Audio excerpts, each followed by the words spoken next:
mean, I can't believe you're asking. I can't believe you're asking a question on Epstein at a time like this with what happened in Texas. It just seems like a desecration. Dismissing me out of hand by attacking my motive is not going to work. And telling me that my question is an insult to the children who died in Texas in a flood is an outrageous response. You get the middle finger in the face from me for doing that. Trump has backed himself into a corner with a miserable response. Dan Bongino's done poorly, Kash Patel's done poorly, Pam Bondi has done poorly.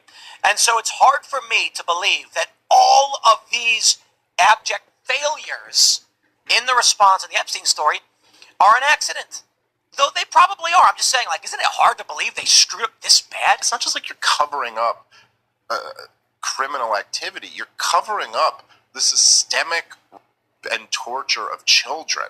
That's too evil, man. Alright, so the Epstein Files situation just keeps getting so much worse. I don't think I've ever seen this much blatant gaslighting and lying. I mean, it's basically impossible to ignore it at this point, even for Trump's biggest supporters. It's also getting increasingly more difficult for people to explain this in a way where it doesn't look like the government is trying to cover up a child trafficking operation. That's why the only thing they can really do at this point is convince people to stop talking about it, because there's no way to explain this and not make the administration look absolutely terrible. You know, they completely botched this thing so badly. I mean, first they claimed there was a list which needed to be exposed and everybody needed to be held accountable, and they would be the ones to do it. So they pretended to give it out, but then they admitted they rickrolled us, and they got a ton of backlash. So then they said they received a truckload of documents and videos that they were going through. But then once they went through that, it turns out there's no evidence of anybody being involved in Epstein's operation. There's no client list. And then they got a ton of backlash from that. So they said there actually was a client list. They didn't want to release it, though, because it was created by Hillary Clinton and Barack Obama.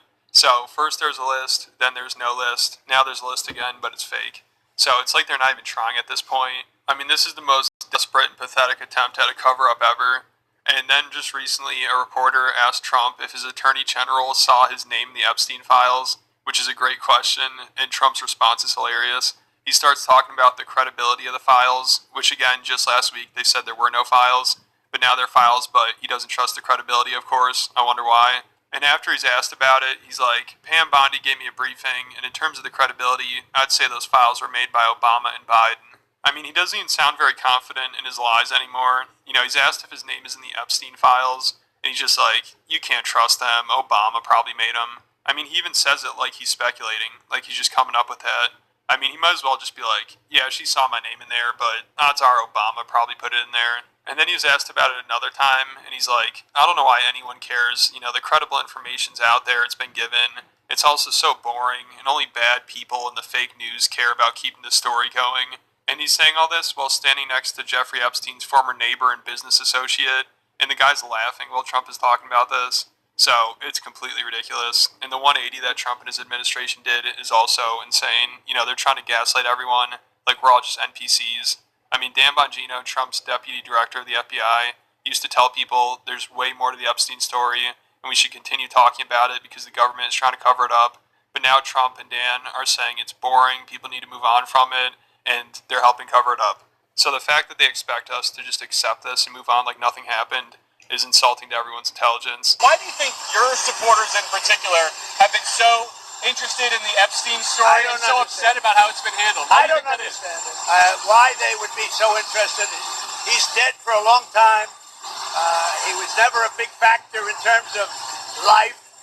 I don't understand what the interest or what the fascination is. Why do they want to make this Jeffrey Epstein story go away so bad? Because the people in charge of this global cabal of idiots out there trying to hide the truth don't want you to hear about this story and have the power to censor it. And the credible information's been given, but I don't understand why the Jeffrey Epstein case would be of interest to anybody. It's pretty boring stuff. It's sordid, but it's boring. And I don't understand why it keeps going. I think really only pretty bad people, including fake news, want to keep something like that going.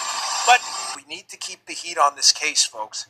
There are a lot of people who are knee-deep in the Washington swamp who are not telling you the truth about serious allegations out there that Epstein may have had video and audio of people out there. This Epstein thing is there's more than meets the eye there.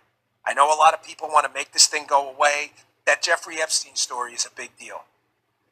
Please do not let that story go. Keep your eye on this. You had the files. Attorney General Pam Bondi A briefed very, you on that. very quick briefing. Did she tell you, what did she tell you about the review? And specifically, did she tell you at all that your name appeared in the file? No, she's given us just a very quick briefing, and in terms of the credibility of the different things that they've seen. And I would say that, these files were made up by Comey, they were made up by Obama, they were made up by the Biden, we went through years of that. Oh boy, this thing is just getting nastier by the second. The question is, why were they talking to him and what were they trying to make go away? Does it have anything to do with the extensive video network alleged to have existed on his island and on his plane? So maybe Trump should ask Dan why he thinks the Epstein files are so interesting, or Cash, or Pam, or J.D. Vance, or most of his administration. They're all talking about how we need to hold these people accountable up until about 6 months ago.